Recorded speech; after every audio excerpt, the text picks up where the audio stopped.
Amazing.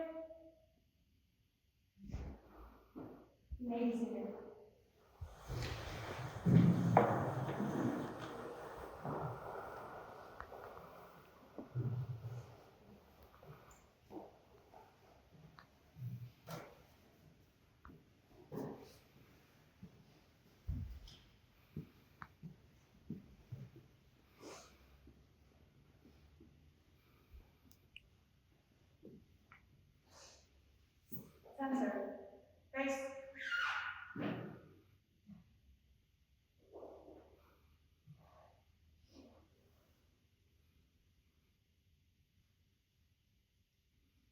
Bears. Step.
사도행전 7장 44절.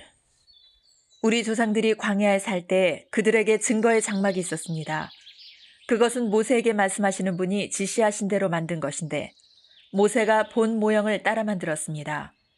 우리 조상들은 이 장막을 물려받아서 하나님께서 우리 조상들 앞에서 쫓아내신 이방 민족들의 땅을 차지할 때 여호수아와 함께 그것을 그 땅에 가지고 들어왔고 다윗 시대까지 물려주었습니다. 다윗은 하나님의 은총을 입은 사람이므로 야곱의 집안을 위하여 하나님의 거처를 마련하게 해달라고 간구하였습니다. 그러나 야곱의 집안을 위하여 집을 지은 사람은 솔로몬이었습니다. 그런데 지극히 높으신 분께서는 사람의 손으로 지은 건물 안에 거하지 않으십니다. 그것은 예언자가 말하기를 주님께서 말씀하신다. 하늘은 나의 보좌요 땅은 나의 발판이다. 너희가 나를 위해서 어떤 집을 지어주겠으며 내가 쉴 만한 곳이 어디냐. 이 모든 것이 다 내 손으로 만든 것이 아니냐 한 것과 같습니다. 목이 곧고 마음과 귀에 할례를 받지 못한 사람들이여, 당신들은 언제나 성령을 거역하고 있습니다. 당신네 조상들이 한 그대로 당신들도 하고 있습니다. 당신들의 조상들이 박해하자는 예언자가 한 사람이라도 있었습니까? 그들은 의인이 올 것을 예언한 사람들을 죽였고 이제 당신들은 그 의인을 배반하고 죽였습니다. 당신들은 천사들이 전하여 준 율법을 받기만 하고 지키지는 않았습니다. 그들은 이 말을 듣고 격분해서 스데반에게 이를 갈았다. 그런데 스데반이 성령이 충만하여 하늘을 쳐다보니 하나님의 영광이 보이고 예수께서 하나님의 오른쪽에 서 계신 것이 보였다. 그래서 그는 보십시오. 하늘이 열려 있고 하나님의 오른쪽에 인자가 서 계신 것이 보입니다. 하고 말하였다. 사람들은 귀를 막고 큰 소리를 지르고서 일제히 스데반에게 달려들어 그를 성 바깥으로 끌어내서 돌로 쳤다. 증인들은 옷을 벗어서 사울이라는 청년의 발 앞에 두었다. 사람들이 스데반을 돌로 칠 때에 스데반은 주 예수님 내 영혼을 받아주십시오 하고 부르짖었다. 그리고 무릎을 꿇고서 큰 소리로 주님, 이 죄를 저 사람들에게 돌리지 마십시오 하고 외쳤다. 이 말을 하고 스데반은 잠들었다. 사도행전 8장 1절. 사울은 스데반이 죽임당한 것을 마땅하게 여겼다. 그날의 예루살렘 교회에 큰 박해가 일어났다. 그래서 사도들 이외에는 모두 유대 지방과 사마리아 지방으로 흩어졌다. 경건한 사람들이 스데반을 장사하고 그를 생각하여 몹시 통곡하였다. 그런데 사울은 교회를 없애려고 날뛰었다. 그는 집집마다 찾아 들어가서 남자나 여자나 가리지 않고 끌어내서 감옥에 넘겼다. 그런데 흩어진 사람들은 두루 돌아다니면서 말씀을 전하였다. 빌립은 사마리아 성에 내려가서 사람들에게 그리스도를 선포하였다. 무리는 빌립이 행하는 표징을 듣고 보면서 그가 하는 말에 한마음으로 귀를 기울였다. 그것은 귀신 들린 많은 사람에게서 악한 귀신들이 큰 소리를 지르면서 나갔고 많은 중풍병 환자와 지체 장애인이 고침을 받았기 때문이다. 그래서 그 성에는 큰 기쁨이 넘쳤다. 그 성에 시몬이라는 사람이 있었는데 그는 마술을 부려서 사마리아 사람들을 놀라게 하며 스스로 큰 인물인 채 하는 사람이었다. 그래서 낮은 사람으로부터 높은 사람에 이르기까지 모두 이 사람이야말로 이른바 하나님의 위대한 능력의 소유자이다 하고 말하면서 그를 따랐다. 사람들이 그를 따른 것은 오랫동안 그가 마술로 그들을 놀라게 했기 때문이다. 그런데 빌립이 하나님 나라와 예수 그리스도의 이름에 관한 기쁜 소식을 전하니 남자나 여자나 다 그의 말을 믿고서 침례를 받았다. 시몬도 믿게 되었고 침례를 받은 뒤에 항상 빌립을 따라다녔는데 그는 빌립이 표징과 큰 기적을 잇따라 행하는 것을 보면서 놀랐다. 사마리아 사람들이 하나님의 말씀을 받아들였다는 소식을 예루살렘에 있는 사도들이 듣고서 베드로와 요한을 그들에게로 보냈다. 두 사람은 내려가서 사마리아 사람들이 성령을 받을 수 있게 하려고 그들을 위하여 기도하였다. 사마리아 사람들은 주 예수의 이름으로 침례만 받았을 뿐이요. 그들 가운데 아무에게도 아직 성령이 내리시지 않았던 것이었다.